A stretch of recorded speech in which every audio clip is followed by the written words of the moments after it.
What's up, and welcome to the Anatomy of Fear. This is Brandon, your host-ish, because without my co-host, I am nothing. So with me, as always, is my co-host, Alan. Alan, how are you? I am well, sir. Good. I'm good to see you.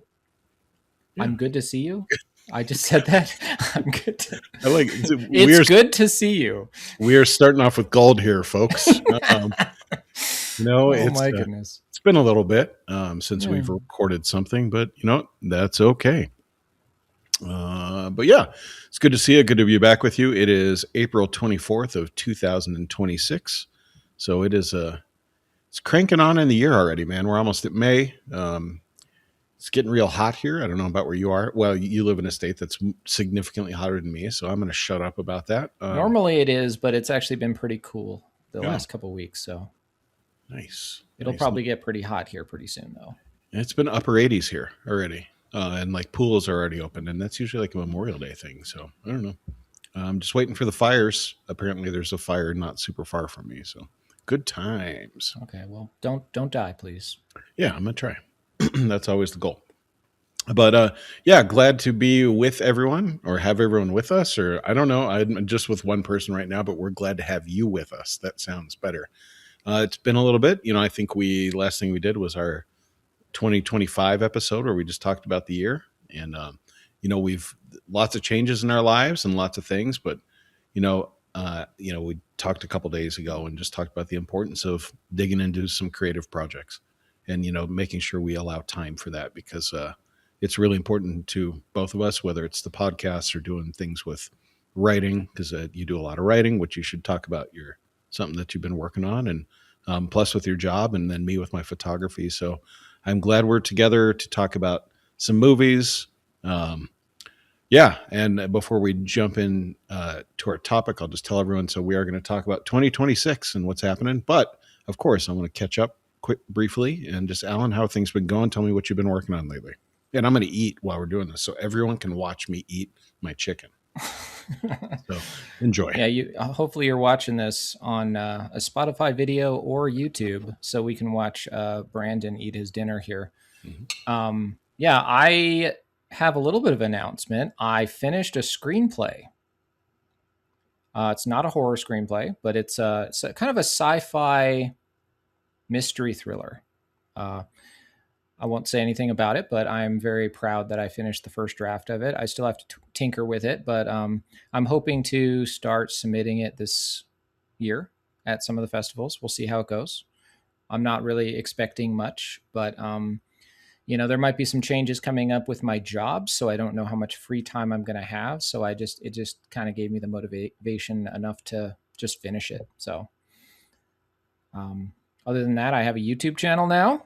I don't know if I had the YouTube channel the last time we recorded, but yeah, I'm working on that, and it's Alan Scott Writes, in case anybody wants to check it out. I've done a bunch of videos on like the movie theater industry, which is actually kind of why I had the idea to do this episode, because 2026 is turning out to be a pretty dope year, I think. So we'll get into it, but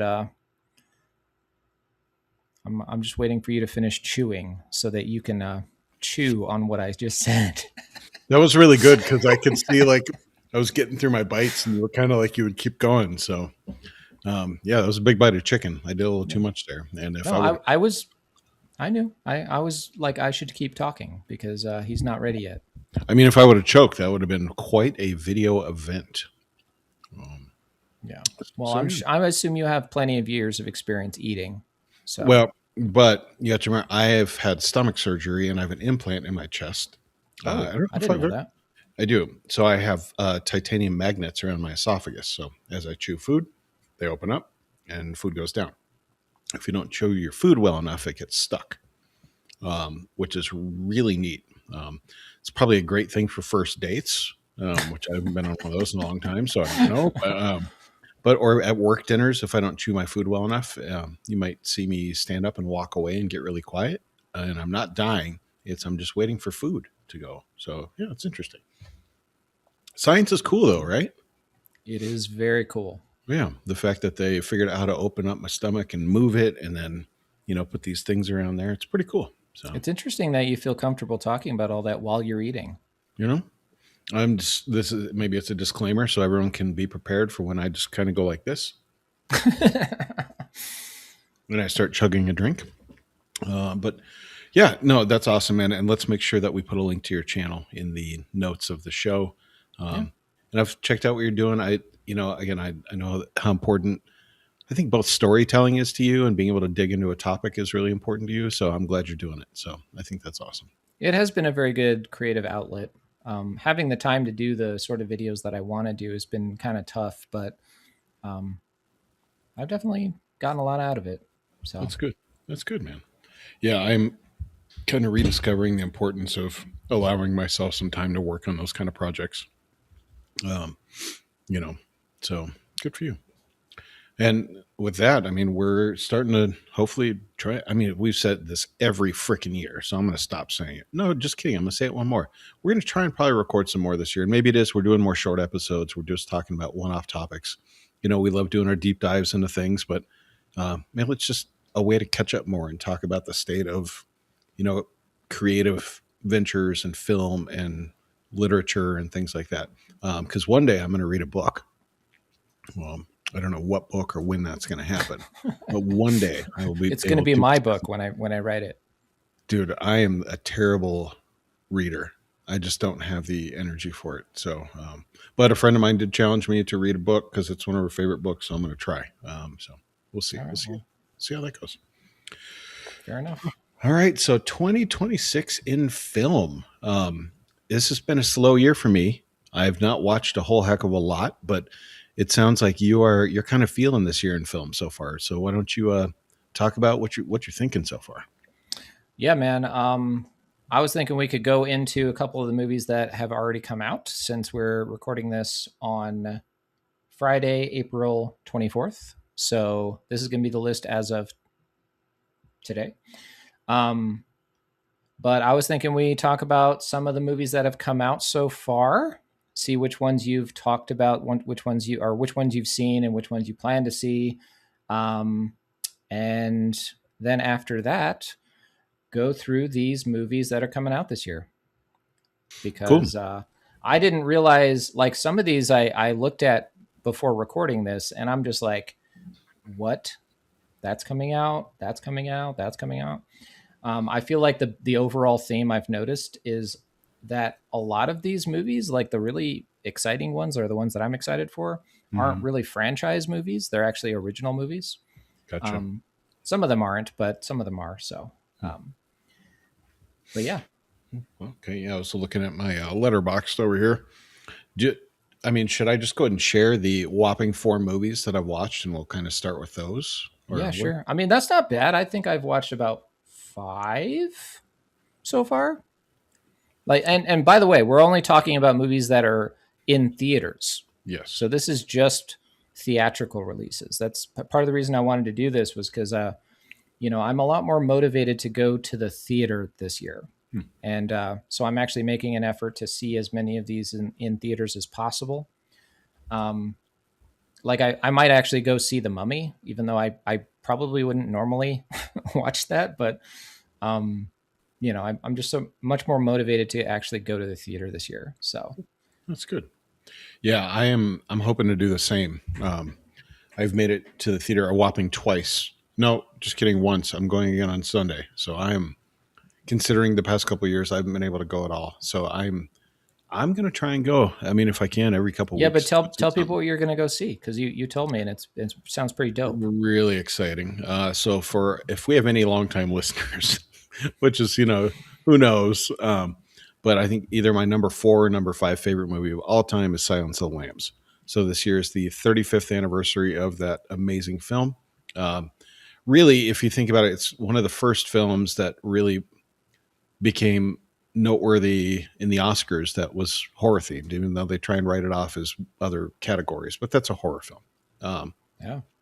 So I'm really excited. Going to go see that on Sunday for the 35th anniversary. And I think when it came out, I was 12 or 13. So even though I was watching horror movies because I had terrible older siblings, I didn't get to see it in the theater. So I'm really excited to see it on the big screen, especially I'm thinking about the end.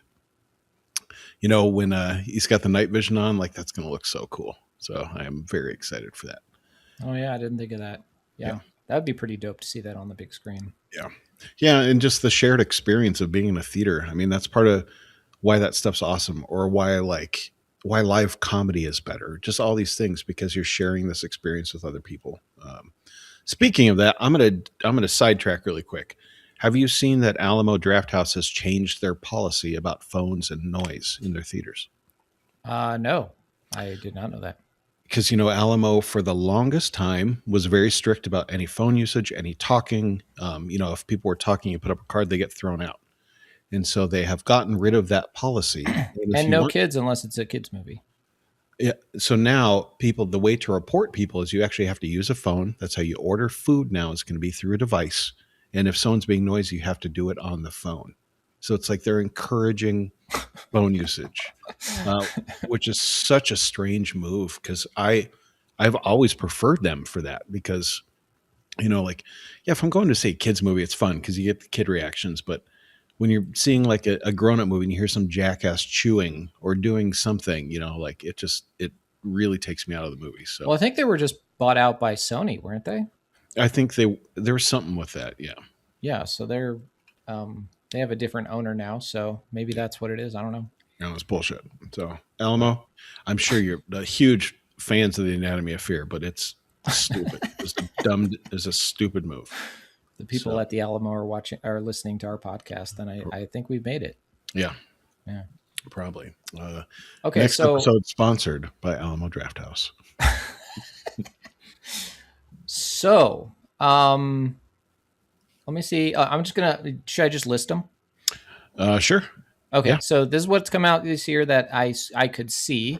This is based on well, this first list here I think is based on IMDb release dates. I have the Housemaid and Anaconda on here, even though those technically came out in December. Primate, 28 Years Later, Bone Temple, Return to Silent Hill, Send Help, Iron Lung, Dracula, The Strangers Chapter 3, Cold Storage, The Mortuary Assistant, This Is Not a Test, Scream 7, The Bride, I have to include The Bride, Undertone, Ready or Not 2, They Will Kill You, Forbidden Fruits, Exit 8, and Faces of Death. Okay. Have you seen, which ones of those have you seen? Sure. So I'm wondering 2026, if you mentioned a couple things from December, like, because Keeper was still in the theater in January. Oh, okay. So I don't know if you'd want to include that one or not. Sure. So I have seen. I guess I included those because they're available in theaters. So these are Gotcha. the movies that were available in theaters. Okay. So Yeah, and that was the first movie I saw the year was Keeper. So I don't know. oh, okay. I have seen Scream 7, Primate, Cold Storage, and Undertone. Okay. So that's not bad. Yeah, not bad. I have seen, oh, shoot.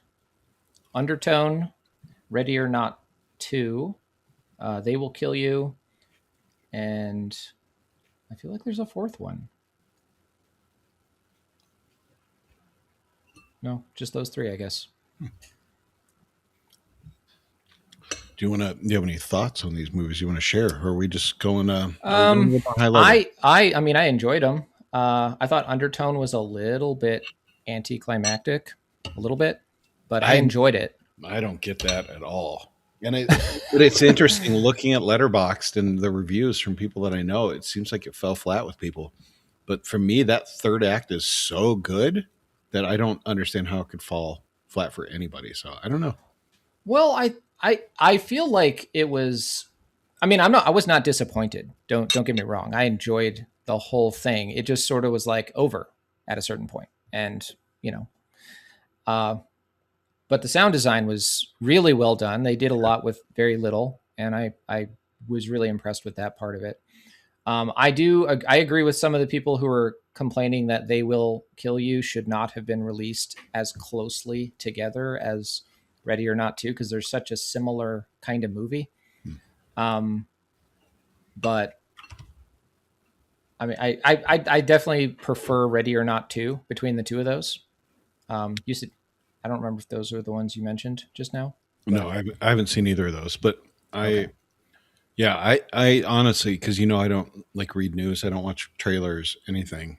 Um, but normally I would see this just because Zazie Beetz is in it, and I have long had a crush on her. So Oh, okay. yeah, You have a crush on a lot of people. no, I don't think so. Like who? Yeah. Like who? I don't know. You just every time we do an episode, you're like, "Oh, I've always had a crush on her." And I'm just like, Uh, I've forgotten how hmm. many times you've said that, but I I don't feel like know you say that about. every episode. I don't know. Okay. Anyways,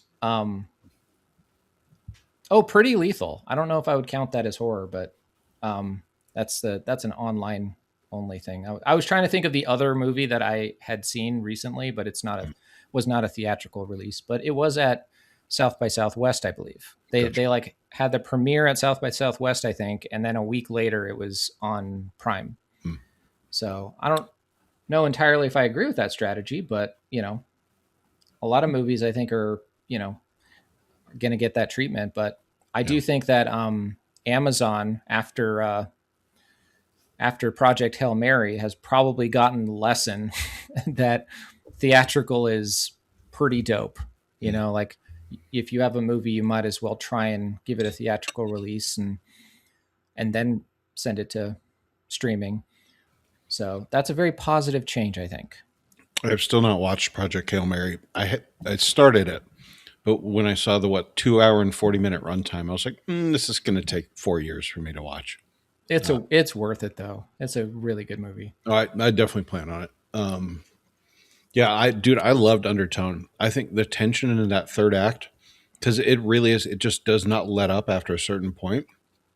And I remember sitting in the theater, like I was so tense that yeah, there's parts where going through it, I was like, but then that totally redeemed it for me. So I was surprised to see it falling flat for so many people. Well, I mean, the third act gets a lot strong. Like it builds. It just builds and builds and builds and builds and builds. Um, because like the whole like this, it's there's so much suspense all throughout Mhm. that movie that it might even make my top 10. I don't know. I might have to watch it again. Hmm. Some movies like if you already know how it ends and you watch it again, you appreciate it a lot more because you're like, okay, maybe it was just expectations. I was Hmm. expecting something else or something more or whatever. But Sure. um, I think I saw a lot of that in reviews I watched about that movie too. That it just kind of, Hmm. doesn't follow through all the way. But Interesting. Yeah, that'd be a good one for like private viewing on Roku or something, like with headphones, so you can really hear every bit of the sound design. Um, yeah, I mean, the sound design was really good in that movie. that's kind of like Hereditary. I mean, remember seeing that in the theater, and I was like, "That's a pretty good movie." But then when I watched it at home with headphones in the dark, and where you can hear every little bit of sound that he intentionally put in that film, like you're like, "Oh, this is so good." Yeah. Um, Cold Storage. I thought it was fun. It was just like a dumb, splattery type of movie. So I had fun with that. Primate. I figured you probably saw Primate. At least because No, it's on my list. I mean, it's definitely kind and of my yeah, jam. Like, I don't know. Like, I wasn't sure what kind of movie it was. Is like if it was like if he's like a smart chimp or if he's just a regular chimp and he's just like a psychotic chimp. I don't. well, feel like all chimps are kind of psychotic chimps because I Well, mean, they're terrifying. I mean, they eat people's faces. Like, let's not. I mean, what I'm saying is I have a appreciation for a type of natural horror movie where you take something that is kind of sort of scary and menacing but you make it like really scary because of the situation. Like Cujo, Sure. like it's Mhm. just a dog, but it's like the situation is constructed to be scary. So, Yeah. Yeah. Scream 7 did not really enjoy that. I thought that was pretty shitty. oh really? Yeah. Which is too bad because I did think the last couple newer Scream films were really pretty good. I enjoyed them. This one, just the story feels weird, like it feels rushed, like they just didn't do a good job putting this thing together. So I was pretty disappointing. Okay. I remember Well, watching it I'll and I still was- check it out. I mean, I'm a yeah. huge fan of the franchise, so Mhm. It's a great franchise. I don't think it gets the respect that it deserves for being a really solid franchise. It started out strong. I think three had its rough spots, but four was incredible, and they managed to reboot it really well. So, yeah. yeah, I really liked four. I rewatched four recently, actually, and I was just like, this is really good. I really Hmm. like all the decisions they made, and Yeah. Yep. As for other things that I mean, I'll definitely watch Ready or Not too, just because the first one was so much fun. So I'm excited to see I that. honestly feel like this one was just as much fun. Like some people were saying, it's like the same but more, and it's like basically the same in a way that like they would make it sound like it didn't need to happen, or like it's if you're a fan of the first one you'll like this one, but it doesn't really move the mythology forward anymore, which I disagree with. I Mm. actually think we do learn a lot more about this world. And of course Samara Weaving is great. She's in like 4 movies this year. Well, There's because I was looking, and you don't have Over Your Dead Body on here. it's coming up. It comes out this weekend. Oh, I know, but oh, it's right. I no, I didn't see it on the list. I'm sorry. Yeah, it's right at the top of there. Yep. Okay. Yep. Yeah, because I don't watch trailers. And my friend who I go see movies with was giving me crap about that, and I was like, all right, I'll watch a stupid trailer because usually I put in my AirPods, I turn on music, and I close my eyes, which is pretty ridiculous. But I actually watched it, and I was like, oh, that looks fun.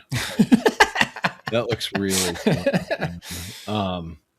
Yeah, so I'm looking for, and Jason Segel is just, but the whole cast, dude, with Samara Weaving and Jason Segel and Timothy Oliphant, like, This movie's delightful. Actually, why don't we just use that as our transition? okay, We will transition into um, upcoming movies. This is technically upcoming. I mean, comes out today. Over Your Dead Body. Let me pull it up here. I'm going to do what proper podcasts do, and I'm going to read the plot description so people know what this is about. okay. A dysfunctional married couple retreats to a secluded cabin to repair their relationship, but each secretly is plotting to murder the other. Does that not sound delightful? Well, and you know who directed this, right? Jorma Taccone? Yeah, he's one of the Lonely Island guys. So Andy Samberg, he's Okay. part of that crew. So yeah, oh yeah, he worked on Hot Rod and Land of the Lost and MacGruber, and I don't know if I've told you my love of the movie Hot Rod is it's one of the dumbest films ever made, and I will watch it every day of the week. It's incredible. So I'm really excited for this one. Well, I wonder if he's done any movies like this, like thrillers or anything like that. No. I love the dialogue. Like I also watched the trailer, and I was just like, it's almost like Cocaine Bear when that trailer came out. I was just like, this trailer's delightful. I want to watch the trailer again. It's like a little mini delightful short film. Yeah.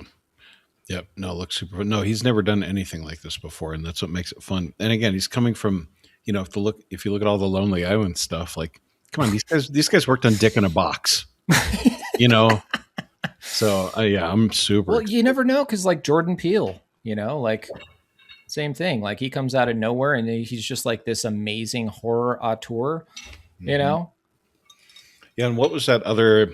There was that movie a couple years ago and the director made all Hallmark romance films, and then did that really fucked up horror film. Was it Silent Night? No, No. no, I can't think of it off the top of my I, head. I remember us talking about that, but I don't remember. Yeah, so yeah, it's fun when you see that, like wow, what's really good? That'd be like Pascal Laurier doing like an after school special, and then he directs Martyrs. Yeah. Okay. The other movie that's coming out today is the one that I really want to see. This actually has become like one of my most anticipated movies this year. And I found out about it piecemeal. Mother Mary. Do you know anything about this movie? Nope. No, never Okay. even heard of it. I'm gonna tell you about it. So I was working on a video for my other channel about studios, and I was like making a list of all the upcoming movies for each studio, and that's when I first found out about this. And I was like, oh, it's a movie that has Anne Hathaway. I'll check that out. Didn't know anything about it. I just put it on the list, and then I learned more about it. I think it came up in my Facebook feed or something, an article about this movie, Mm-hmm. and then I saw, what did I see? I think I saw a small trailer for the movie on Instagram, Okay. and then I looked into it and realized what it's actually about, and I found out that so this song. Okay. So I'm getting a little. I'm getting a little ahead of myself here. I'm just very excited for this movie. So I'm going to read the plot description, okay?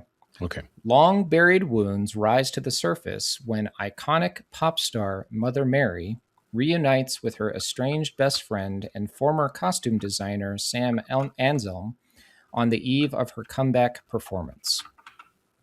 Okay. So this movie is by the same guy that did the Green Knight. Oh, interesting. David Lowery. And so a lot of the reviews for this movie talk about how it has a lot of abstract visuals and things like that. But also, it's got 7 original songs that they wrote for the movie for the pop singer to sing. And they're all on Spotify right now. And I've been listening to it nonstop for like a week because they're actually pretty good. So, yeah. I guess the idea is she wants this costume designer to kind of reinvent her look, her image, but she doesn't really know what she wants her image to be. And so there's a lot of insecurity there. Loneliness is probably a factor. And, but there's also like a supernatural element to it. It seems like most of it takes place in this house, but there's like, it cuts back and forth between a concert, her comeback performance and whatnot. So it looks really good. I don't know if it's going to be, in my top 10 or whatever for the year, but I'm definitely really excited for it. Cool. Yeah. Oh, so it's the guy that did a ghost story also, which it's a heavy film, man. So cool. Yeah. I'll definitely check that one out. And I also mentioned the Jack Antonoff wrote the songs for this, which people might know him for being associated with Taylor Swift. So I definitely don't know that. Yeah, I know. I'm telling you and our listeners. Anyways, that's Mother Mary. Okay, cool. I'll definitely check that out. All right, so going through the list here. On May 1st, we have 2 movies coming out. Deep Water. I'm going to be all about this movie. It's basically a shark movie. Isn't there one on Netflix, a recent one that just came out about sharks? Is it? It's not it. This isn't. Maybe. I mean, a lot of these movies, I imagine they're going to be having a release on streaming. So, I got this list off of The Numbers. Oh, Thrash. Thrash? Yeah. Okay, yeah. Yeah, that's a new one that's on Netflix right now. Okay. So a group of international passengers en route from Los Angeles to Shanghai are forced to make an emergency landing in shark-infested waters. Now they must work together in hopes to overcome the frenzy of sharks drawn by the wreckage. I like that. Yeah, I'm in. Yeah. 100%. Yeah, I don't know if it's going to be cocaine level, but I'm always. Yeah, what if they find some cocaine? Cocaine shark. Yeah. Or meth shark. Yeah, that sounds good. They did do meth alligator a couple of years ago, so. God bless them. Or meth gator, I think is what it was called. I can promise Don and Ellie. I bet you saw that one because he loves movies titled like that. Okay. Also on May 1st, we have Hokum, which is probably the one you're looking forward to. Yes. This is Damian McCarthy's new movie, starring Adam Scott. A horror writer visits an Irish inn to scatter his parents' ashes, unaware that the property is said to be haunted by a witch. Yep, looking forward to this one. Yeah, I mean, I think I saw the trailer for this one, and he might be one of those directors who, unlike maybe Ari Aster, arguably, he's kind of going in the other direction where he's like, his movies are just getting better and better and better. Sure. Yeah, this definitely seems to be the one that people are really looking forward to right now. Yeah, and like I didn't even really care for Caveat, and I know a lot of people liked that one, but I did like Oddity a lot more than I expected to. So Yeah, I suspect this one will be even better than Oddity. Oddity was fantastic. Just because it almost had this, a little bit of a gothic feel to it. Like Yeah, it was such a cool movie. yeah, no, Sweet. I definitely enjoyed it. Very spooky. Yeah. Okay, so May 8th, there's nothing coming out. May 15th, we have Obsession. And I'll just assume you haven't heard of these unless you say, like, oh, yeah, I know that one. Yeah, no, that's So, a good assumption. yeah. After breaking the mysterious One Wish Willow to win his crush's heart, a hopeless romantic finds himself getting exactly what he asked for, but soon discovers that some desires come at a dark, sinister price. Like, Okay. I kind of don't know what that movie's about based on the description, but Yeah. maybe that's a good thing. This I think this guy seems like a maybe a first time director or a first time horror director. Mm-hmm. So, yeah, we'll see. Cool. Sounds kind of dope. Seems Yeah. like a lot. It seems like romantic horror is going to be a thing. That seems like that's a big topic in literature right now too.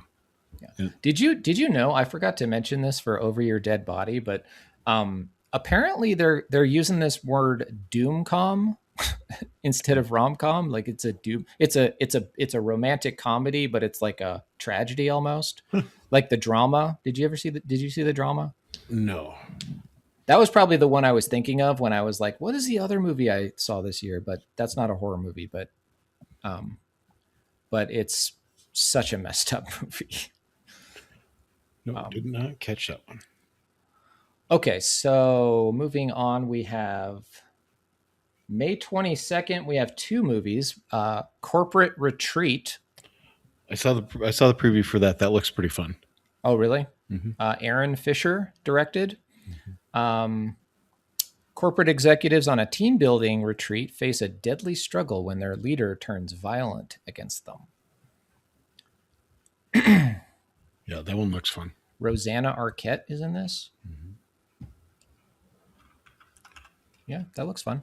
Yeah. Do you remember that movie? What was it called? There was a movie a few years ago that had a premise like this where they go on a retreat, and I can't remember what it's called, but I didn't end up liking it. Oh. But and then the other one coming out on that day is Passenger. Okay. This one looks really dope. Andre Ovredal directing. Okay, he's done some good stuff.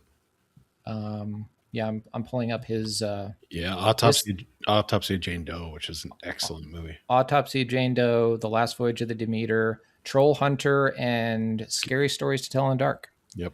Yeah. So pretty established guy in horror. Yep. So the plot description for this one is: after a young couple witnesses a gruesome highway accident, they soon realize that they did not leave the crash scene alone, as a demonic presence called the Passenger won't stop until it claims them both. I'm in. Yeah, that sounds cool. I am in. Yeah. Yeah, that sounds good. Okay. What else we got here? Well, this one is getting a lot of buzz, that's for sure.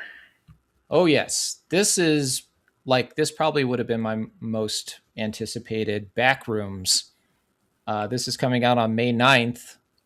I think I've seen this trailer probably a dozen times already.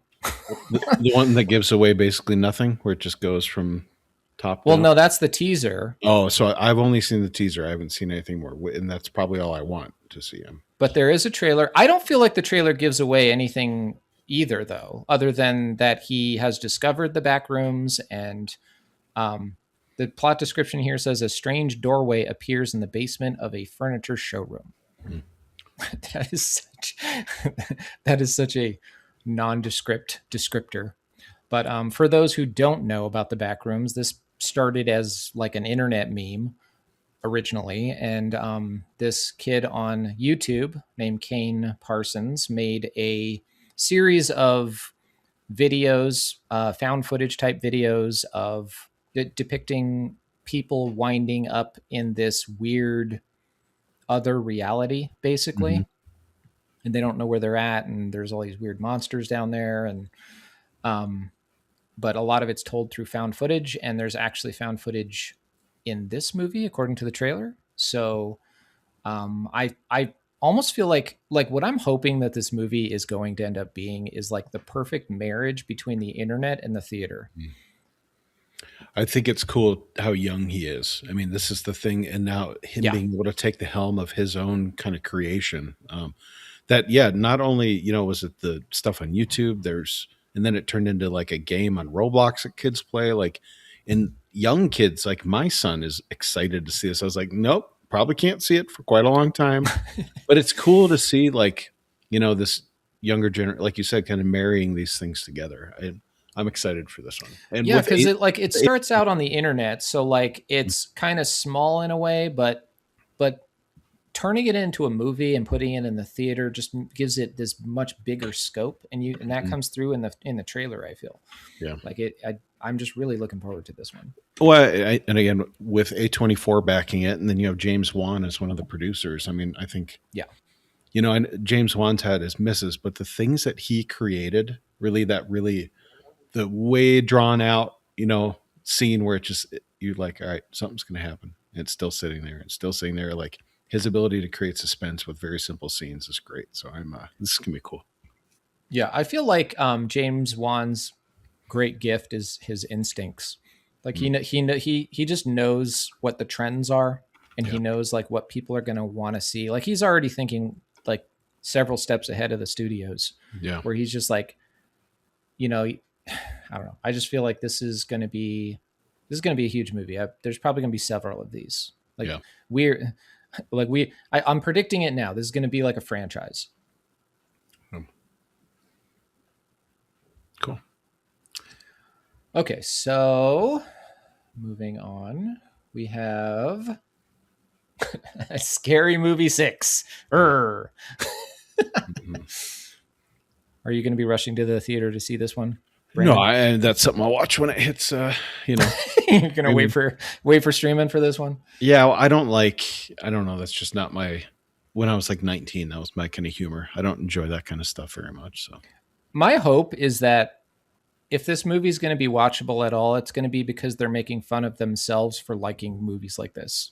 You know, hmm, like if it has like a meta quality where they're all just kind of like making fun of that, yeah. um, yeah, I could see it being kind of funny. Like some of the moments in the trailer are kind of funny, so it could be like a one of those unexpectedly smart movies, like kind of like a Mean Girls or something like that. Gotcha. But I agree. I'm gonna wait for streaming for this one. Yeah. um, and then that's on June 5th. June 12th, we have Disclosure Day. That could be real interesting because, it's basically like a follow up, to all his old Alien stuff in a way, that's what people are saying to Close Encounters, but killer cast, with John Williams doing the music for it, and again with Spielberg, I think that this is going to be interesting. Yeah.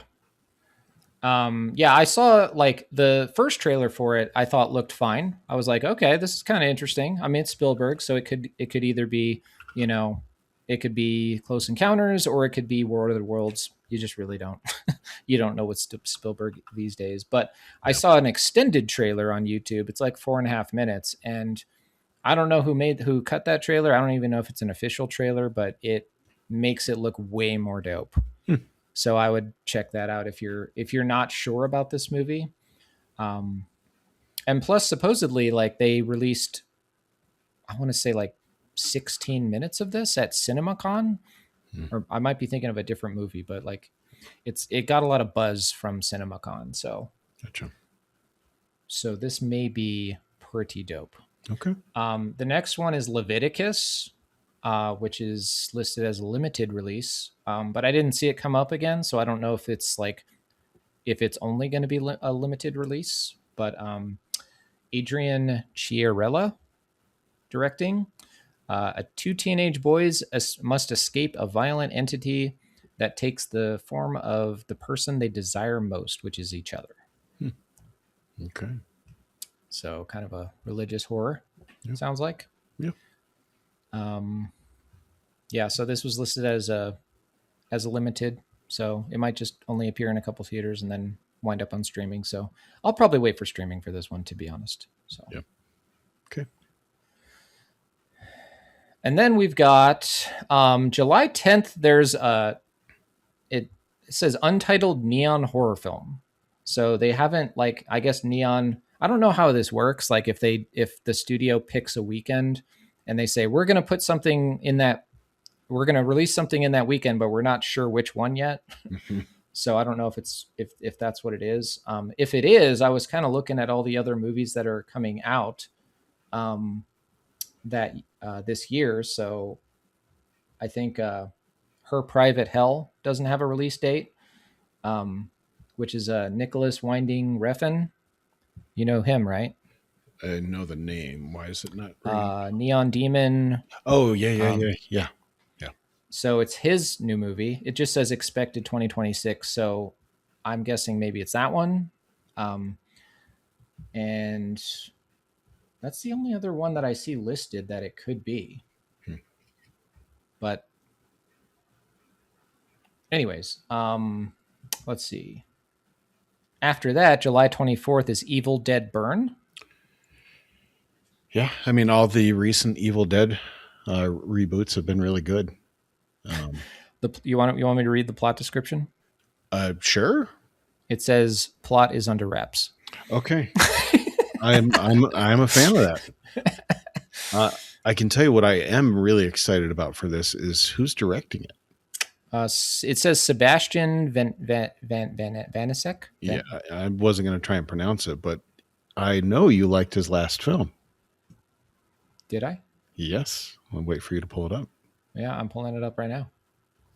Infested. Yes, that's right. Yeah. So Infested was such a good movie. Yeah. So that makes this really interesting. I know. Oh, he also did a short movie called Crocs. I should check that out. Hopefully it's not about the shoes. That is horrifying. Yeah, no, I'm 100% in. I mean, I would probably watch an Evil Dead movie anyway, but anyways. Then after that, we've got August 7th, we've got 3 movies coming out on August 7th. Fall 2. Oh, it's the next follow-up to that giant tower movie. Yes. Grieving her sister Shiloh's death, Jack Hunter bonds with Shiloh's bold friend Lucy. They tackle Mount Kuan's dangerous plank walk in Thailand when a rock slide traps them on a narrow plank 3,000 feet up. Jax must face her fears to survive. I didn't see the first one, so I don't know. Is this like a direct sequel or is it just like similar premise? No, I didn't see it either. I just know what it is. So yeah, it'd be interesting. Okay. And then Ice Cream Man. Yeah, that's the new Eli Roth. Yeah. Yeah. An idyllic summer town descends into madness when an ice cream man serves kids sweet delights and with horrifying results. Yeah. I am in. Yeah, I've always felt that he's been pretty hit or miss. But I did think what his last one was Thanksgiving, right? And I thought Thanksgiving was a blast. So I'm interested to see it. I'll just mention right now, Thanksgiving 2 is listed at, it doesn't have a release date, but Thanksgiving, there's going to be a Thanksgiving 2 this year. So yeah, I don't know if it's going to be Eli Roth directing, but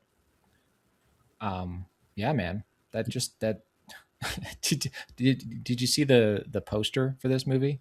I'm just looking. You gotta look at the poster for this movie. I like that. It's just a kid holding an ice cream cone, but his hand's all bloody. Yeah, I like it. It just, I have so many questions. Well, and that's how we should feel ahead of time. Don't give us everything. Let us go in having some questions. Yeah, like this plot description is the perfect plot description because it doesn't really give anything away. Yeah. Okay, and then also on that day is, well, okay, so um, the list I was working off said The Third Parent, but if you go to the IMDb page, it says that this is going to be January 2027, so they might have pushed it back. Yeah. Uh, it says, amidst the 4th of July celebration, a disturbing figure named Tommy Taffy emerges, disguising himself as a human to infiltrate a suburban neighborhood and impose authoritarian rule over an unsuspecting family. Interesting. Rob Lowe and Crispin Glover. Yeah. Interesting. I didn't even think Crispin Glover was still making movies. But we might have to wait till next year for that one, apparently. So, Okay. August 14th, though, holy shit, this movie. I'm really excited for this movie. The End of Oak Street. Okay. Don't know anything about this one. Oh, you don't know anything about this? Oh, No. I wish I could go back in time to when I didn't know about this movie so I could learn about it again. Oh, It Follows. Yes, David Robert Mitchell, Okay. who you just said directed It Follows. Wow. And Ewan McGregor and Anne Hathaway, huh? Yes. The Platt family bands together to navigate their new surroundings after a cosmic event transports their suburban neighborhood to someplace unknown. I don't know if I want to like tell you what it's about, but I feel like me knowing what we're going to see in the movie makes it more exciting for me. But you might call it a spoiler. Yeah, I don't want to know then. Okay. Yeah, this movie looks dope. Cool. So that's 2 movies that Anne Hathaway is going to be in. Actually, Anne Hathaway is going to be in 5 movies this year, apparently, because she's also going to be in the Odyssey and a couple other movies, Devil Wears Prada, and then there's another one. So she's having a year right now. That's cool. Okay, and next one is August 21st, Insidious Out of the Further. Okay. This is kind of fun, like since I don't know anything about these and I'm pulling them up and I'm learning about them at the same time. Yeah. It's probably not the most professional podcast, but I'm enjoying doing this. No, I figured this might be fun. Yeah. Gemma, a young mother raising her daughter in the house she grew up in, discovers she can travel into the further, where she possesses an ability to bring what lives there back into the real world. You know, I always preferred the Insidious movies over the Conjuring movies. The first Insidious was fantastic. It was terrifying. Yeah. Yeah. It was really good. I should probably go back and I think I will go back and rewatch the Insidious movies and then actually go watch this one. Because I didn't hate the Insidious movies. No, I think, and again, you know, when you talk about like the stuff where James Wan got really big, it was really the first Conjuring and the first Insidious, where he kind of, I know he did stuff before that, but that's when we really got to know him and his style. Yeah, I mean, The Conjuring gets all the talk, but I really do think the Insidious movies are pretty unique. Yep, I like them. Okay, the next one is going to be a really good one too, even though it's a franchise movie. Resident Evil. You know who's directing? No, I know nothing about many. I want you to look it up. All right, let's see. Is that? Oh, really? Really? Right? Interesting. Zach Cregger. Huh. Fresh off of Weapons. Interesting. This follows a hapless courier tasked with delivering a package to a remote hospital. He soon finds himself caught in the middle of an outbreak and must fight through hordes of mutated creatures to survive. So this is going to be Resident Evil, like starting from the beginning, it seems like. That's cool. I wonder if it'll feel like the same kind of universe too, because I definitely feel like Barbarian and Weapons felt like its own universe. Yeah. So I wonder, that'd be really cool if it felt, had that similar kind of feel to it. Yeah. Sometimes people, if you give a seasoned filmmaker his opportunity to do it his way, then sometimes you get something special. So that could be what this is. Cool. Because, let's be honest, the first Resident Evil movies with Mila Jovovich, I mean, they'll have a soft place in my heart, obviously, but those are ridiculous movies. Yeah, no, they're pretty bad. Yep. So that's Resident Evil. Oh God, Then, I see what's next on there. yeah. I'm surprised this is actually going to get a theatrical release. Sharknado Origins. Haven't you ever wanted to know the origin story for Sharknado? Yeah, 100%. Like, don't you want to know where they came from? Dude, I love Sharknado. It's so fun. Yeah. This follows Finn and April, who cross paths during a perfect beach summer. Sparks immediately fly, but just as Finn is about to seal the moment with the promise ring, the sky darkens, dramatically erupting sharks from the ocean. That's a very weirdly worded plot description, but It doesn't have anything about the cast, does it? Like, it does not look like it. No. Oh, interesting. Yeah, let's please do a prequel. Cast under wraps. Yeah, let's please, for the love of God. We didn't even want people to know about this movie. Yeah, please do not use Ian Ziering and Tara Reid. they like put a hat on him to make him look young. Like, hello, young people. Hello, fellow kids. Yeah. Huh. Oh gosh, that's gonna be. Should I marathon and get ready for that, or is that like a? Are we calling? That sounds like Children of the Corn, man. Really? Okay. Oh yeah, I have seen the first one. I didn't see any of the other ones after that one though. I've regretted watching those movies for a long time. Yeah, but you watch Fast and the Furious movies. That's a great, fun franchise though. But Sharknado isn't? No, it is. But checkmate. No, not the later Sharknadoes get pretty rough. Okay. Well, don't they? Yeah. Okay. Well, for all you Sharknado fans out there, if you didn't know that there was a Sharknado movie coming out, and you can watch it in a theater near you. Okay. So now we're into October. So we've got actually not as many October releases as I would have expected. There's 6 total. October 2nd, we have Verity, which is, that's the other Anne Hathaway movie. Yeah, I was going to say, you get more Anne Hathaway there. Yeah, another Anne Hathaway movie. Lowen Ashley gets hired by Jeremy Crawford to ghostwrite novels for his best-selling author wife, Verity, who's unable to finish after an accident. Lowen uncovers Verity's disturbing truths while residing at the Crawfords' home to work. Okay.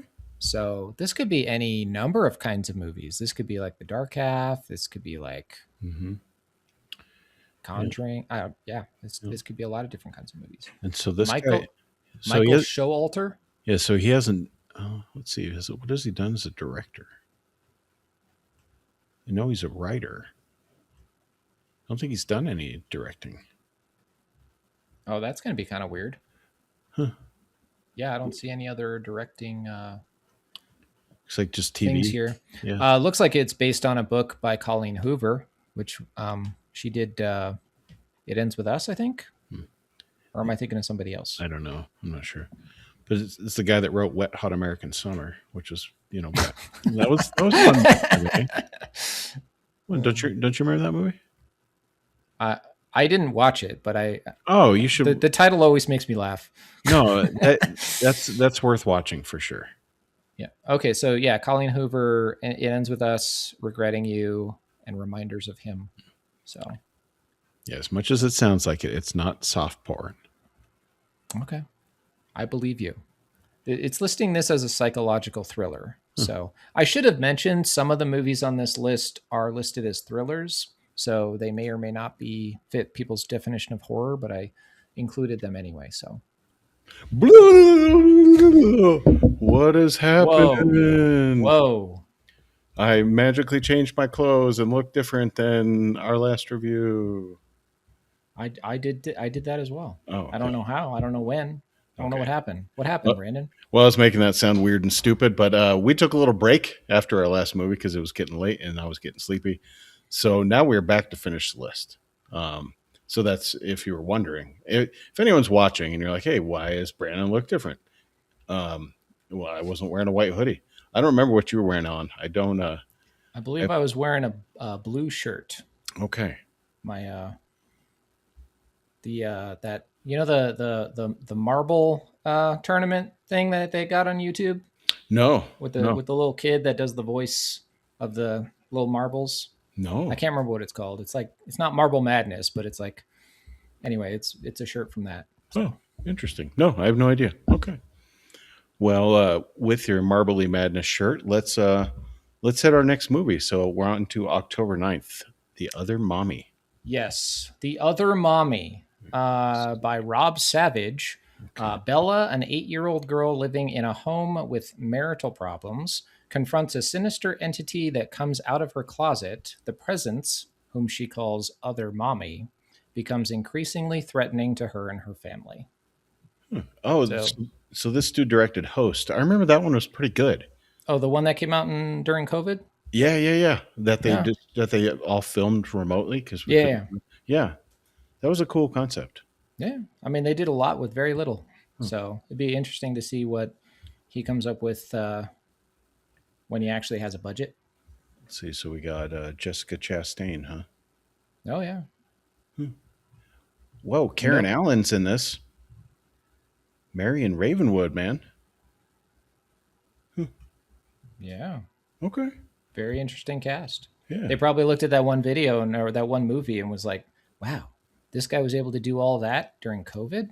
Let's give him a budget, see what he does. Yeah, that's cool. No poster on IMDb though.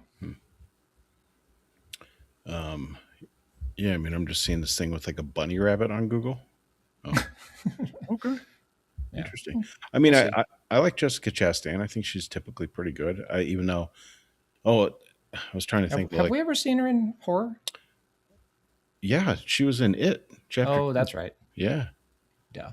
Yeah. But I mean, she's been in some great movies. I mean, Zero Dark 30, which we talked about on our, I think our thriller episode.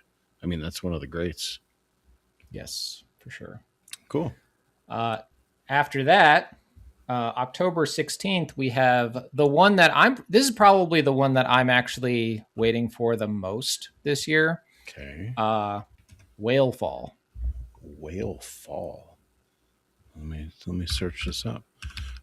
For those that aren't watching or wondering what is this loud mechanical keyboard clicking, I don't know what these movies are, so I am googling them to actually learn about them as we talk. If we didn't explain that mysteriously earlier in the episode.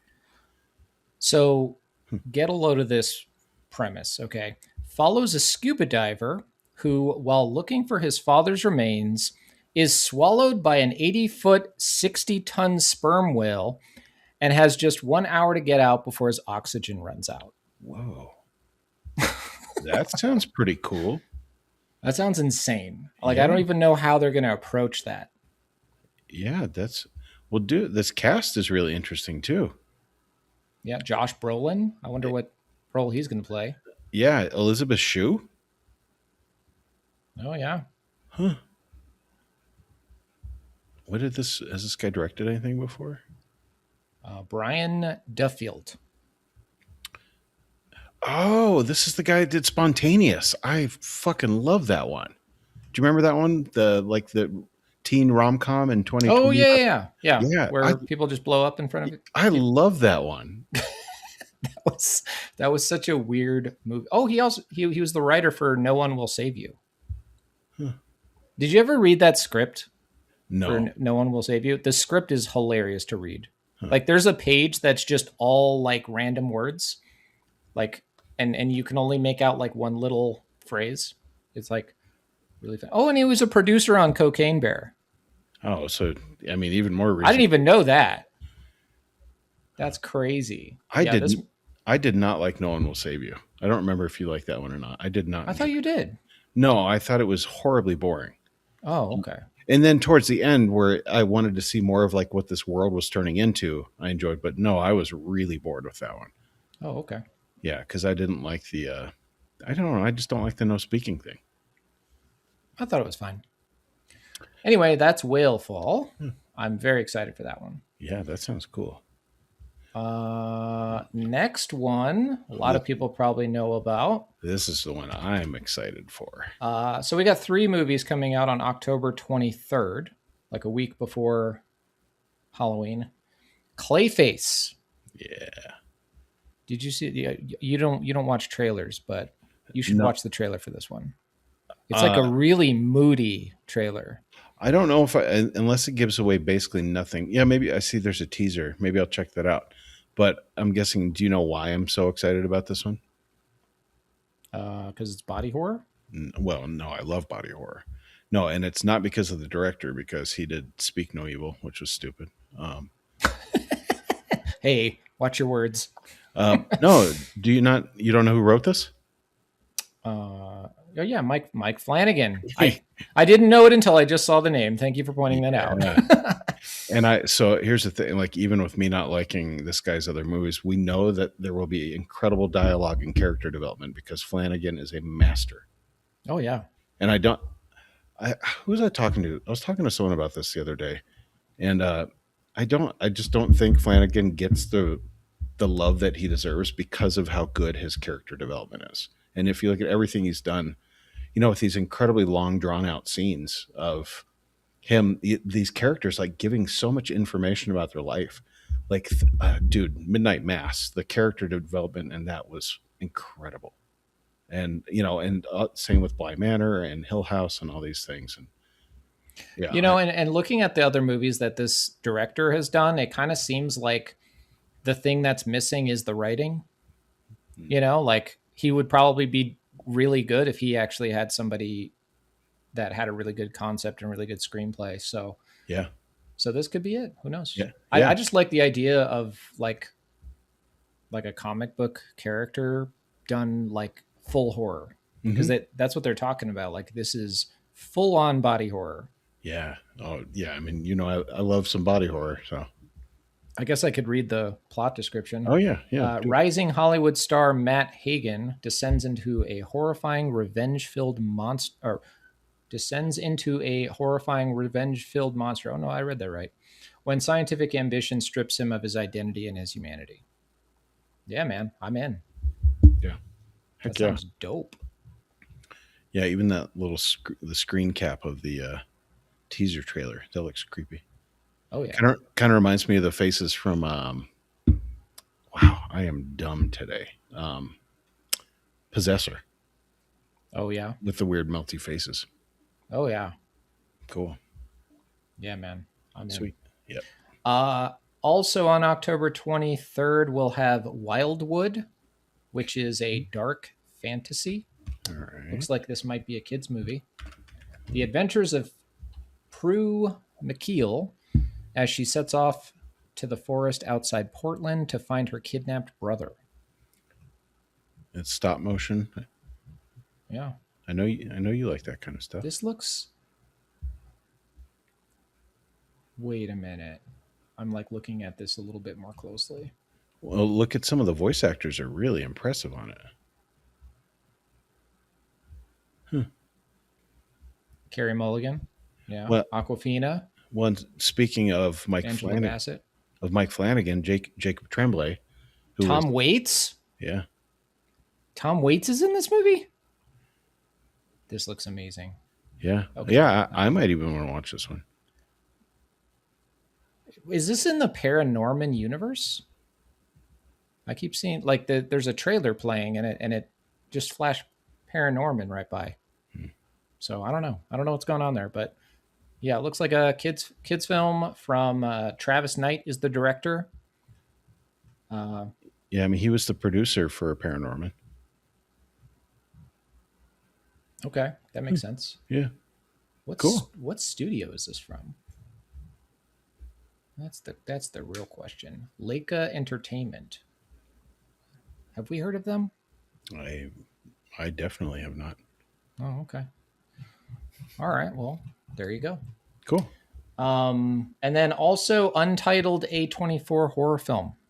I'm really looking forward to that one. Yes. I've been waiting for that one. They're keeping the plot under wraps on that one, though. Well, that's good. So I was not able to find what movie that is, but maybe if somebody out there knows what movie that's probably going to be, they can leave a comment. Yeah. Let us know. Okay. What's the next one? Oh yeah. Oh yeah. Okay, so we're on to November 6th. Godzilla minus zero. Yeah. Dude, at first I thought this was like Godzilla minus one, but then I realized no, no, no. This is Godzilla minus zero. Yeah. So Yeah, and this is supposed to pick up like continuing the story. really, Yeah. I would have assumed like Godzilla minus zero would be a prequel, Hmm. but yeah, it does say direct continuation of Takashi Yamazaki's Godzilla minus one. Yeah, it So picks up 2 years after Godzilla minus one. okay, Which if anyone hasn't seen that, you're a dum dum. dude, Because that watch it because incredible film. I'm still amazed at how much they were able to do with the budget that they had. I think it That was like the equivalent of like $30 million. it's just absolutely stunning film. Yeah. And like, as far as like those big kaiju movies go, it's probably one of the best ones, if not the best one in my lifetime. You Yeah, know, like, I think by far the best Godzilla movie. I mean, and I loved the Godzilla movies. yeah. I don't know if I ever told you, I totally plagiarized a Godzilla story and won a writing competition in elementary school. Did you really? Yeah, You never, how have you never told me this? yeah. Godzilla 1985. I totally like plagiarized that into something else, and yeah, You know, I've done that. When I was in high school, I had a creative writing class and I wrote a story that was loosely based off of an episode of Outer Limits. And uh-huh. somebody in the class noticed and they were like, this is totally ripped off of that one episode. And I'm like, no, it's not. I don't know what you're talking about. Yeah, Yeah. Yeah, I got caught doing that too. yeah. Oh, That's funny. That's of all the things for us to have in common. Yeah, no, I didn't get caught either. And I Oh, well. legitimately found it when I was moving and going through boxes. I found it. I still had it. Mm, And I probably should have kept it, but I've been very much in a purging kind of mood, so I'm pretty sure I threw it away. I probably tossed mine in shame. I should have framed mine. Yeah. God, I completely forgot all about that until you said that. Okay, so anything else on that one? No, just I mean, if is it the same director? Uh, Let's see, director Yamazaki Takashi. well, And it says direct continuation of Yamazaki's Godzilla minus one, so I would okay, assume so. yeah, it is same director. Okay, then hell yeah, I am in. It says the budget on it was 10 to 15 million, and they made 116 million for minus one. Alrighty. Yeah, All right, so the next one, this one, like I wasn't even sure if I should put this on here, but you could see the name on there. Uh, Ebenezer, A Christmas Story, directed by. Do you see the name, Brandon? yeah. Oh yeah, yeah. I'm looking up that now. I'm looking at the cast too. Ty West. Yeah, this is good. Well, yeah, dude. Johnny Depp, Rupert Grint, Andrea Riseborough, Ian McKellen, Daisy Ridley. Like, this is a crazy cast. Yeah. Huh. Yeah, who would have thought Ty West? I would have never guessed. Never Interesting. guessed. Uh, But huh. yeah, it says it's based on Charles Dickens. Cool. So yeah, that's going to be an interesting one. Wow. What's Johnny Depp gonna do with is his best friend involved in this movie at all? No. Wait, can we find out if this is a musical? Could be a musical. Wait, would Ian McKellen do a musical? Oh, I don't know. I'm just surprised to see Depp in something without Tim Burton. I know, right? Hmm. Yeah. Okay. This is Johnny Depp and Daisy Ridley's second film together. What they what? Murder on the Orient Express. Oh, okay. Okay. I just saw that in a little trivia down here at the bottom. Okay. So, yeah, Oh, that's gonna be an interesting one. you know. Definitely, probably gonna want to see that in the theater. Mm-hmm. Yeah. Um. Cool. Okay, so on the same day, we're also getting JJ Abrams' new movie, The Great Beyond. Okay. I don't which know. I don't know how horror this is going to be. It might just be like one of those, you know, sci-fi action kind of movies. Hmm. But it seems like it's kind of in the vein of Super 8. Okay. So I dug Super 8. I thought that was neat. It brought back memories of being a kid and trying to create stuff like that. So so this says a young newlywed couple struggles to survive against a supernatural entity. cool. I feel like that describes like every Yeah. like what horror movies does that not describe? Mhm. Um Good. I mean, pretty solid cast. yeah, Glenn Powell, Jenna Ortega, and Sam, then Sam motherfucking Jackson. yeah, because he's in everything. Huh. Cool. Yeah, I'm digging the cast on this one too. Yeah. Um, and I mean JJ Abrams, he's kind of like M Night Shyamalan. It's like kind of a you kind of know what you're getting a little bit, Hmm. and it could go either way. Yeah. I But mean, he's done. I mean, I've liked. I know. I I mean, tend to not hate JJ Abrams movies, really. well, I I, mean, I I don't have much bad to say about the last Star Wars movies, and I know uh, that is not a popular consensus. I agree. I mean the last one was kind of wonky, but that was mostly because the fans just got pissed off at the first two, and Yeah. he had to like kind of retcon some things, and the plot got kind of weird. And I'm like, well, that's your fault, fans. Well, yeah, and there was a lot of fan service in that, and I was okay with every bit of it. I had Yeah. no problem with it because My parents, like, it took them a long time to actually finally sit down and watch them, and my parents love them. Like, they actually just bought the trilogy uh on DVD recently. that's cool. So, it worked on my parents. They thought they were great films, and I feel like they're the typical audience for those kinds of movies. Whereas it's like, some people just want a good, fun movie, Yeah, and people don't realize just how good those movies are, just how entertaining they are. yeah, and I think sometimes we need that. We don't need this big hidden moral behind every story. As you know, I used to proclaim myself the snakes on a plane guy. For Of course. those newer to our show may not know that, but I notoriously I just want to be entertained a lot of the time as a way to unplug from the world. And I was like, okay, I'm cool. I like that. Okay, is it cheesy? Yeah, but did I have fun with it? Yeah, I'm good with it. Yeah. Cool. I also like the Star Trek movies too, the reboot movies. 100%. Those were yeah. And as not a Star Trek person at all, I really enjoyed those. Oh, well, I am a Star Trek person, and I really enjoyed them. I thought they captured the essence of the franchise very well, but they also kind of modernized it a little bit. So, um, so yeah, we are two JJ Abrams fans, I guess. Yeah, I should go So back and rewatch. I haven't watched those in a long time. I was actually thinking about Anton Yelchin the other day. I was having a talk about movies the other day with someone, and what a he was so good, and that was some of the last stuff he worked on were those Star Trek movies, and he was just an incredible talent. nice. Okie doke. And then the next one is November 25th. I assume this is Thanksgiving. Yeah. Um, I don't know what day that falls on, but I also wasn't sure if I should add this one, but I did because it seems kind of horror for kids. It is Hexed, which is a Disney movie. Hmm. An awkward teen and her type A mother learn her peculiarities might be magical powers, transforming their lives and revealing a hidden magical realm. So it's got Haley Steinfeld and Rashida Jones. Um, yeah. Oh, CeeLo Green? That's random. I don't. Has he done a lot of voice acting? I don't know. I don't know. He's got the voice for it, I suppose. I feel like he hasn't done much since what was he on America's Got Talent or something like that.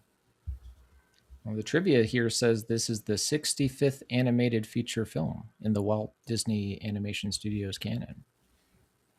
So, I'll check it out. I mean, I typically watch about everything Disney does. yeah. Well, I mean, there you go. There's one for the kiddos. Yeah, that's good. After that, first December movie, December 4th, we have Violent Night 2. Oh, cool. Is David Harbour in it again? He Yes. sure is. Good. Stranded in a crumbling New Jersey mall. Oh, a sequel that takes place in a mall. Hell yeah. Where do we think this is going?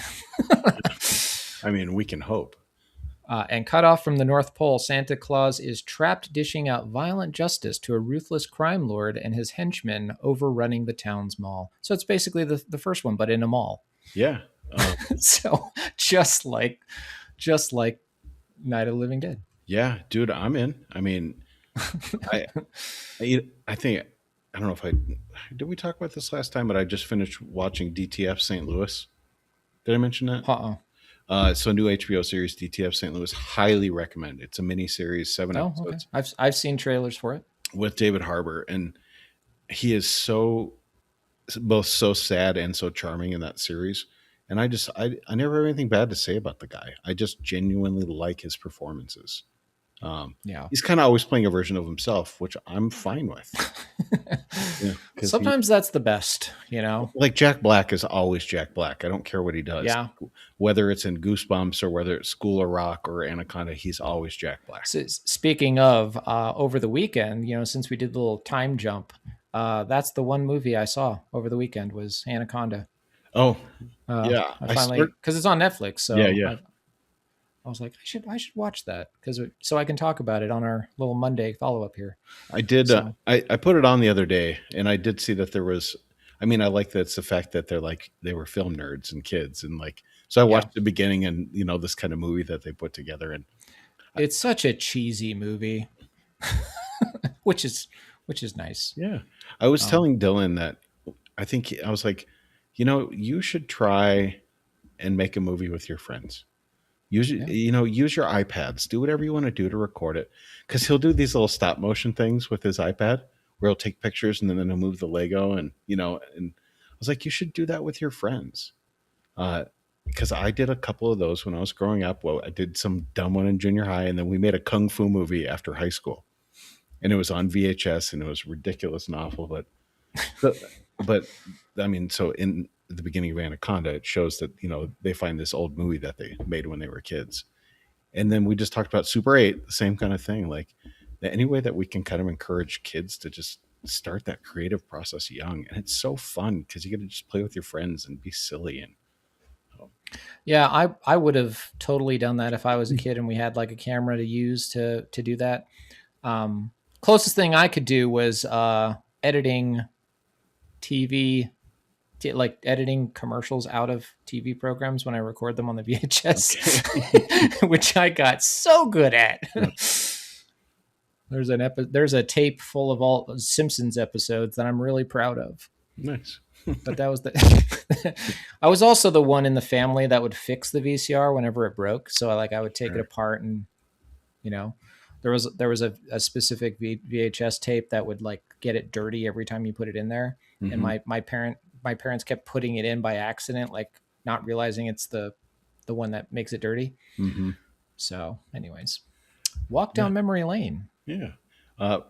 This looks cool, and good cast too. I mean, again, David Harbour, Kristen Bell playing Mrs. Claus. Yeah. Jared Harris, Joe Pantoliano. I mean, Jared Harris. I just rewatched Chernobyl recently. He is so good. And everything he does, he has that certain amount of creepy factor to him. And also The Expanse. If anybody hasn't seen The Expanse, you've got to go watch that. Yeah, he's fantastic. Yeah, I really like him. He was my favorite actor when that whole show was going on. Yeah, so. Totally unrelated. Have you watched the show Invasion that's on Apple TV? Mm-mm. The first season is phenomenal. It kind of drops off around season 3, but it's really good, and I think you would like it a lot. So. I'll check it out. There's a bunch of shows that I've been meaning to check out. I'm watching The Hunting Party right now. Okay, that one's pretty dope. Anyways, enough of a detour here. Yeah. So yeah, we're both excited for a second helping of Violent Night. Yeah.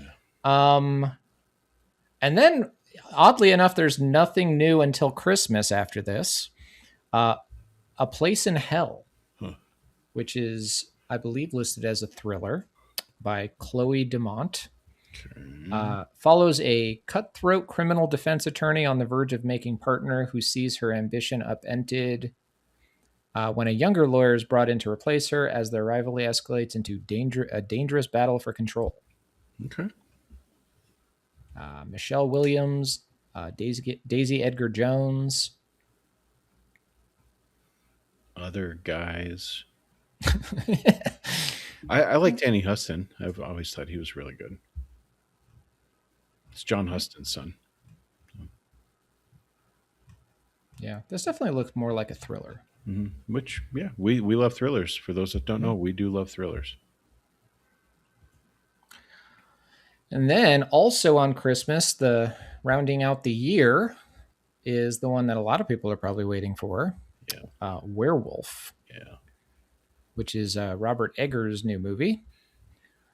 In medieval Britain, a mysterious creature stalks the foggy countryside, transforming local folklore into terrifying reality as villagers face an ancient supernatural threat. Let me guess. Willem Dafoe's in it. Let me see. Yes, he is. Okay, so we got Willem. Oh, well, that's. Were you really not looking at the screen when you said that? No, I just put it up. That's amazing. Oh, Lily Rose Depp also in it, obviously. Ralph Ineson from The Witch. Yeah, so he's pretty much sticking to the same cast. That's not always a bad thing when directors pick the same people. No, I don't think so. Why change what works? A little bit of truth here. I still have not watched Nosferatu. I've started it like two or three times, and I lose interest every single time. Really? Yeah, I really don't like Lily Rose Depp that much. I think that's part of it. Okay. Because I always thought the first half was the best half of that movie. Because it's so gorgeous. You got to admit that it's gorgeous. Yeah, I'll have to give that one another try. I mean, I just really love that it like takes its time to get you settled into the world, and then the story kind of grows out of it. Not that the second half was bad, but I just really the first half I just fell in love with it. So yeah, you need to get on it, man. I will. Yeah, you have until Christmas to watch it. So okay, I will. It'd be interesting. Not that I ever want to watch some of Robert Eggers' films again, mainly meaning one specific film, like The Lighthouse. The Lighthouse? Yeah. That one's an acquired taste. I mean, beautifully made, but just boring. I've been wanting to rewatch The Northman, though, because I was thinking about that one the other day. I really like The Northman. I mean, Robert Eggers is one of those directors that I would put into the category of I'm probably always going to like his movies, even if they're not great. You know what I mean? Like, cause he like, I'll be a lot more generous when I review them because he's always like, he's just out there, you know, he's just trying things and he's putting in the work, like experimenting with different lenses to get the right look and stuff like that. So it's interesting that both he and Ari Aster have really just been kind of working on things that they're interested in. They didn't stick with the exact same, because I mean, they both came out swinging, right, with their first two movies. But then, like, I mean, Ari went on to like Beau's Afraid, and then you had Eddington, which is like, and then again, like Robert Eggers is like, I'm just going to make stuff I'm interested in. It seems like that he's willing to try different stuff, different topics. So I like that. I can respect that. Yeah, I mean he's definitely good at creating a sense of immersion into the world. Like that's his one gift is like I don't think you can deny that. Like, say what you want about the story, but the look of his movies and just the realism of it is incredible. What would be kind of fun? Like, what if we did an episode that's like a bracket challenge?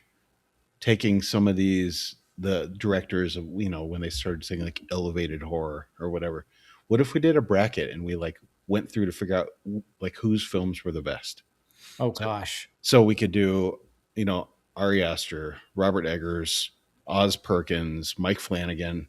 Wait, are the brackets? Are we pitting them against other directors? Yeah, yeah. I think we could like take their movies and put them kind of against each other. So we do brackets. We narrow it down to their best movie, Yeah, yeah, and then we. Oh my gosh! yeah. And Jordan Peele. I'd say let's throw Jordan Peele in there too. Wow. Okay, I'm down.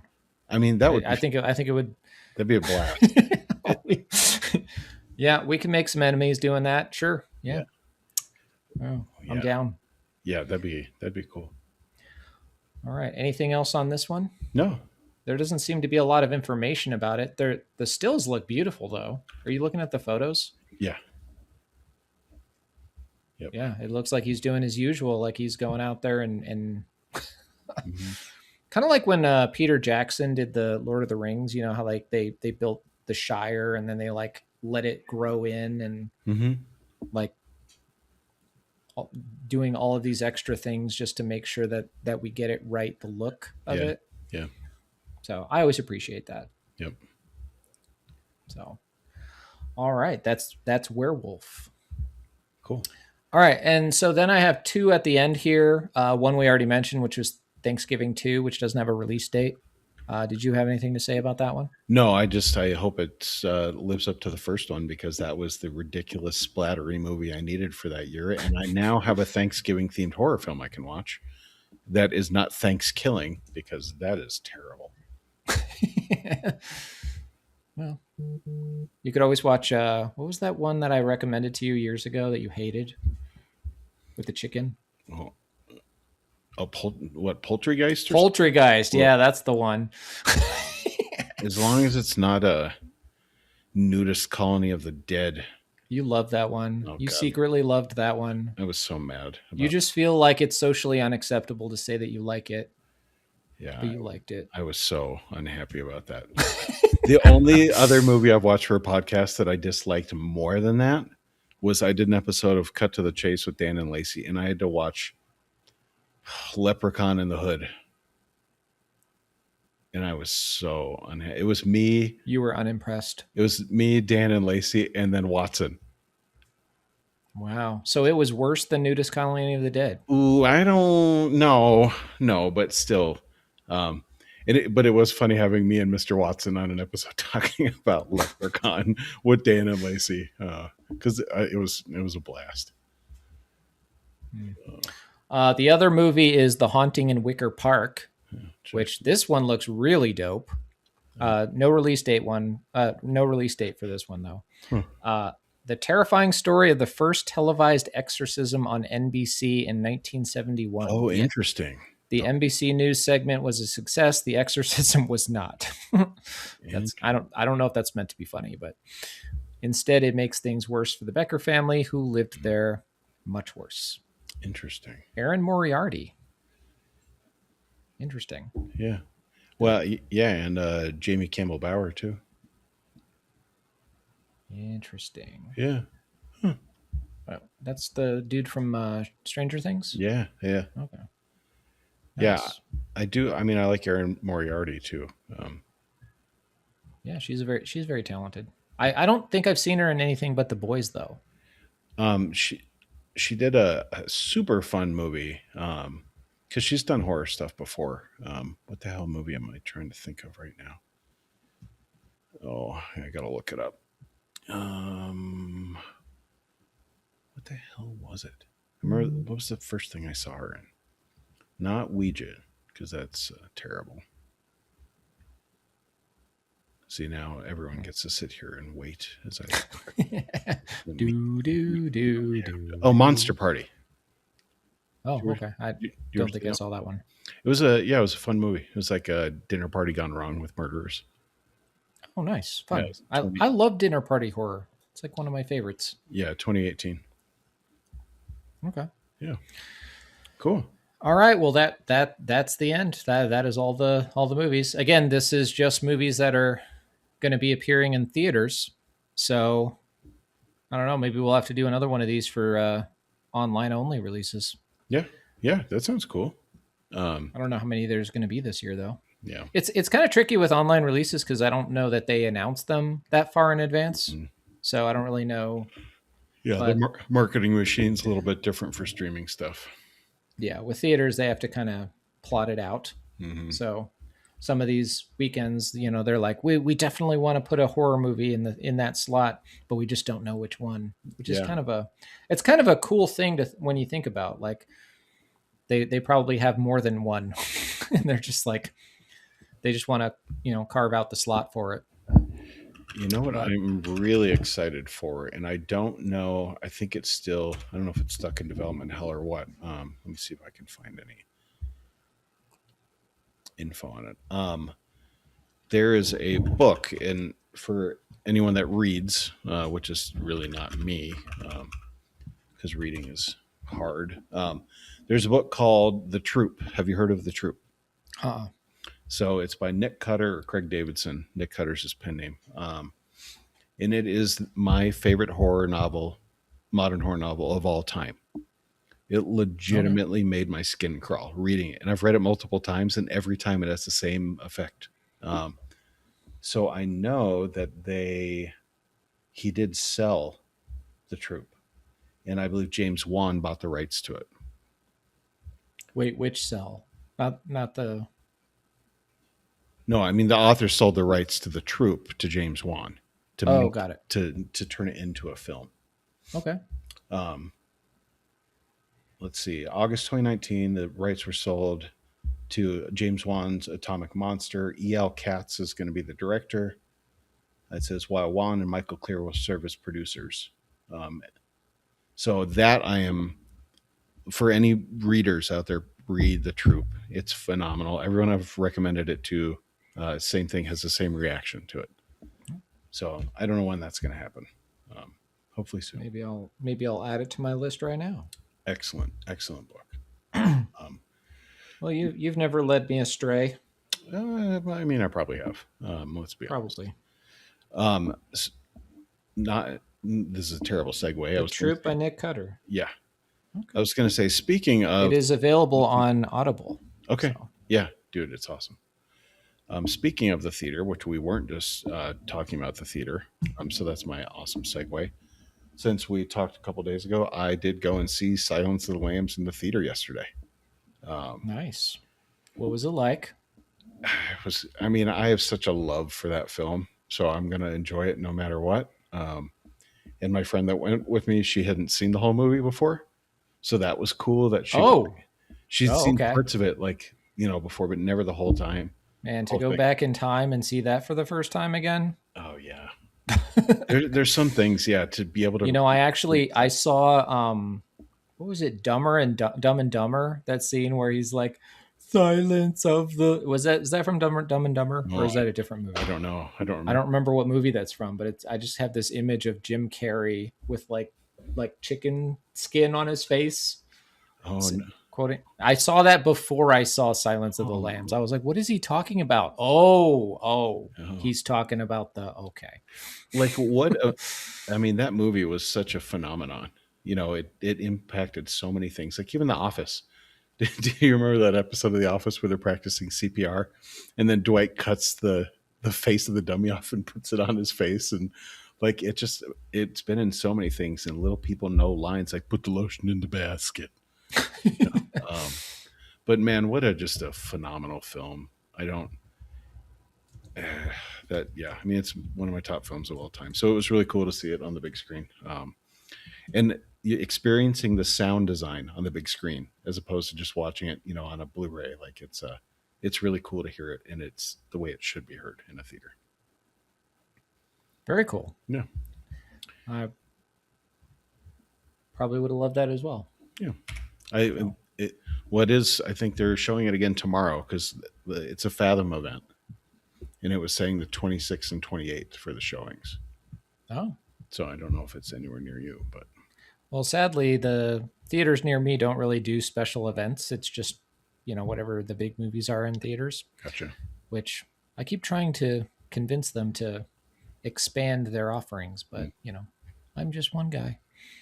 Do like start your own little film festival out there to get some of those things in there. There actually is a film festival out here, but it's very, very small. Gotcha.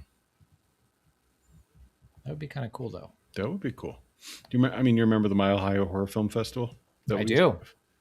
And I mean, those were great. And I remember I would take, the 3 days off of work, and I would show up at Alamo Draft House at, you know, 9 o'clock in the morning, and I would watch 3 or 4 movies back to back to back to back. And because they served food, and I would just spend the whole day there. It was so fun. Yeah, no, I saw the original Nosferatu, but it was like I can't remember who was doing the music. There was like live music for the showing of it, and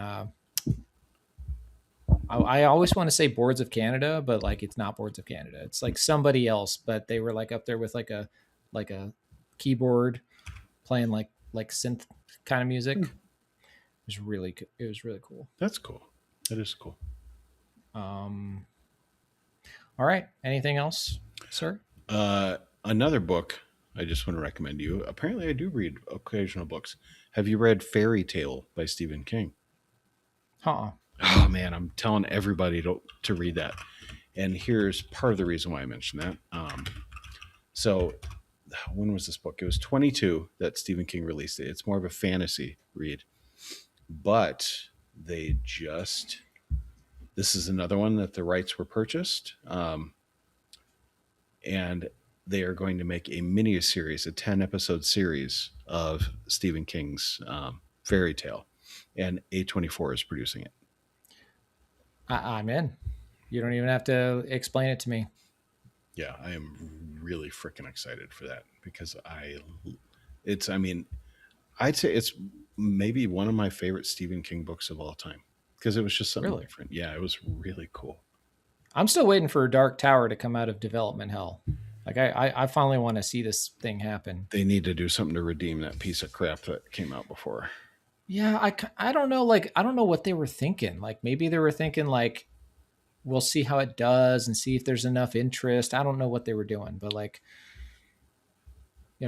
Stephen King has said that Ron Howard was the only person to present a plan that would actually work for like how to do that series. Wasn't it like a movie and then mini series like tied in with each other? Yeah. Wasn't that what they were gonna do? Yeah, I think it was like a trilogy of movies, but with like a mini series in between them, something like that. Mm-hmm. I was like, I would be totally down for that. Yeah, that'd be cool. Well, now they got to figure out some way to get Flanagan involved too. I feel like his books do really well as miniseries. Did you ever watch Mr. Mercedes? Yeah. It was kind of interesting how they told those books because there's like a series of books like over the course of those few seasons. So I figure that's how you do it. Yeah. Okay, so what would you say are your most anticipated movies of the ones we went through? I mean, a bunch of those, even though, I didn't know basically most of the things we were talking about. Obviously Clayface is huge for me just because, again, my love for Flanagan. That's probably top on the list, yeah. But I didn't know anything about basically all of these. So, and, because I never read what's upcoming and I don't watch trailers and I don't read reviews. So no, this was it was a lot of fun. I'm glad we kind of did it in this format that let me discover things as we went along.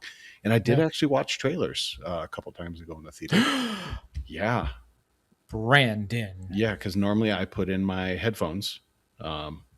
I put in my AirPods. Like a weirdo. Yeah, and I turn on some Lorna Shore, some metal or something like that. So you mean you watched trailers when you went to see Silence of the Lambs? No, when I went to go see the other movie when I saw Undertone, I watched the trailers. Okay. Yeah, there was no trailers for Silence of the Lambs because it was a special event. Okay. I would say other than Whalefall, I think Whalefall looks absolutely incredible. I'm also going to be looking forward to the End of Oak Street. I think that looks amazing. Resident Evil. I'm going to be very curious to see how that turns out. Mm-hmm. And Ice Cream Man. Yeah. Oh, yeah. I mean, I'm not normally I don't even know if it's a slasher. Like, I just don't know anything enough about the movie. I don't even know what kind of movie it's going to be. I just know that based on the marketing and what little we have to go off of, I'm really looking forward to it. And also Backrooms. Yeah. Really looking forward to Backrooms. Yeah, I mean, I hope we get another good Evil Dead film because those have been pretty solid the last couple of years. I still think the 2013 one blows everything else out of the water. Um, that was an intense watch, man. Yeah. Yeah, Godzilla minus zero. I mean, it's hard Yeah. to be excited about that I one. mean, it's like there's so many Yeah, that you could put on a list, you know? yeah. I'm actually I'm gonna fall asleep to Thrash because I've been wanting to watch a shark film, so I'm gonna toss that on as I pass out shortly. Well, that's kind of how I felt about Anaconda, like sometimes you just want to put on a nice, fun, peaceful movie where an animal eats people, Yeah, you know? yeah. It's It's just the things that relax people. Some it's people, it's Real Housewives. For me, it's watching someone get eaten. yeah. Yeah, at least as long as it's not Martyrs. If I'm able to comfortably fall asleep to Martyrs, there might be something wrong with me. Yeah, I would agree. Yeah. But yeah, I'd say Okay. we got some good movies on the way. Cool. Yeah. Yeah. Good. That was fun. So yeah, so we'll get this one out, and then, dude, I like this bracket idea for the director challenge. I've been wanting to do the episode about like when horror goes too far, Mm, yeah. um, and I think that would be a good one to do. And we don't have to watch the movie that you don't want to watch. Have you seen the movie you don't want to watch before? Which Serbian, well Serbian, say it again. Serbian film. Oh, yes, I have seen it. Okay, okay. Yes. So you can speak to it. Oh yeah, we could talk about it. Okay. Yeah, yeah. And again, this is not a movie glorifying or condoning. I mean, I think this would be a cool episode of us discussing. Again, I think we talked about this maybe on our new French Extremity episode a little bit, but that there has to be some kind of toll on people. I don't. Yeah. I think sometimes we think of entertainment as harmless, but for some people, I don't think that's the case. So I think that'd be an interesting thing to talk about. Yeah. I don't know. Maybe we can think of something darker. Mm. That was a joke. Okay. I was like, now I'm concerned about you. No, yeah. I mean, I agree. It's something worthy of a conversation. Yeah, and by all means, if anyone wants an actual like intelligent discussion on that movie, Mr. Watson did a great. He did an episode on that years ago. That was, I mean, he's one of the best for a reason. So yeah, we would not try and do what he did, but I think an overall just look at, again, there there are some movies that definitely go too far, and I know it can be subjective, but I do think there is an objective point where things are just bad. So Yeah.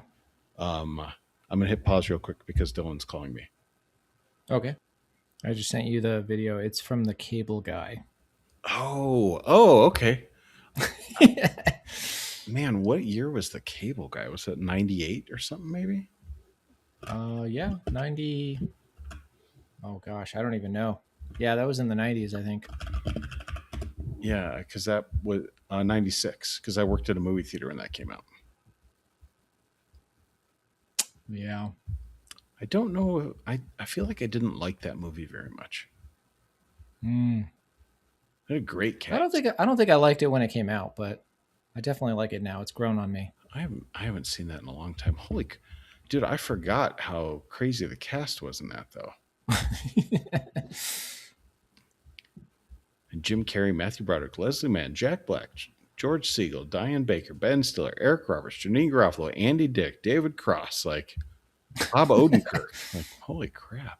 All of them, basically. Yeah, like all of the actors. But yeah, no, whenever like I saw that, and then I went and saw Silence of the Lambs because I didn't get the reference, and I'm like, oh, he's making a little jokey joke about Silence of the Lambs. I should go watch that. Yeah, man, just a happy experience being able to see that movie in the theater. Nice. All right. Yeah. You want to take us home here, sir? Yeah, let's do it. So, everybody, thanks for tuning in. Let us know your thoughts. What are you interested in checking out in this upcoming year? What have we missed? What are some streaming releases? Where were we totally off base? Do you have comments on my white hoodie for the second half of the episode. Alan's extra blue shirt that he, I guess, was wearing before. I was just laughing just at you saying white hoodie. That just, I mean, it is technically a white hoodie, yes. It is a white hoodie with some writing on it, but yeah, it's a white hoodie. Oh. But yeah, so let us know what you think, and we are, we'll get some new stuff. We got some new ideas cracking here. Thinking maybe we do some episodes where we do some shorter just film reviews about stuff that we're seeing, and we kind of keep in touch about the year's progress of these films, and just to get more content out there and just enjoy what we're doing. So I'm glad that we're 9 years into this podcast, and not that is it fair to call it a podcast when we do 2 episodes a year? It still counts. Yeah, our biannual podcast, but yeah, it's been fun, man. I remember back in probably 2016 or early 2017, you coming up to Boulder when I worked at that little tech startup, and we sat at the German house is what we called it there, and we sat out there and we brainstormed ideas for this podcast, and we're still doing it, man. So and I wouldn't want to do it with anybody else. That was in the before time. Yeah. I remember that. Yeah. BC, before the COVID. So yeah, cool. Yeah, man. I'm enjoying it. I love it when we get to meet up and record these. So yep, absolutely. Well, cool. All right. Well, let's get out of here, everybody. Thanks again. Please check us out wherever you can find podcasts. Give us a thumbs up or a like, or share an episode if you like it. If you don't, too, give us a crappy rating, but tell us why and tell us how we can be better. Just engage with us, because we do love talking about this stuff. Really, we're doing this for ourselves because we enjoy it. But if we can actually engage with you, then that's even better. So let us know what you think. And Alan, anything before we get out of here? No, I think you said it all, Mike. All right. Well, thank you, everybody. Stay tuned. More content coming soon. And take care of yourself and each other.